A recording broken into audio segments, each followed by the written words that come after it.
These are some of the most beautiful and whimsical trellises I ever made. The coolest thing about them is that they were entirely DIY. So I started off with T-posts that I put into 4 corners of my garden beds in between the pathways. And the reason I did it this way was so that I could still be able to access the garden beds, because a lot of the times if you put arch trellises connecting one garden bed to the other, it kind of closes off that spot. But this way I could still get through, and it created more of an X shape, but from afar it almost looked like a bird cage, or at least that's what inspired me. And at first they were a little bit more on the bare side because I used some wire and I also used ladder mesh panels that I found at the garden center.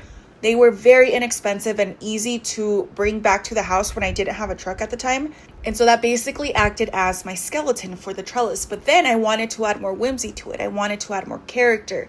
I wanted to feel like it was part of a Beatrix Potter book. Then I decided, you know what? I have a lot of grapevines, and in the low desert, grapevines grow very well. And you're probably wondering, well, where can I find a grapevine? Number one, you can find it a lot of places online. I'll try and link some here in the video. They might pop up as a sticker. If you click on it, it should direct you to some places where you can buy grapevines.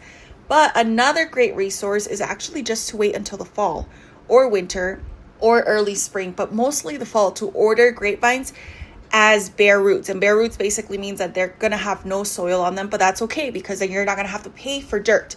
You can just pay for the plant, but it'll just be a little bit naked. But that's fine because in spring it'll wake up and it'll give you these beautiful vines. And actually 2 of the grapevines that I planted came from Walmart. Actually, they had them there as bare roots for like $6 or something like that.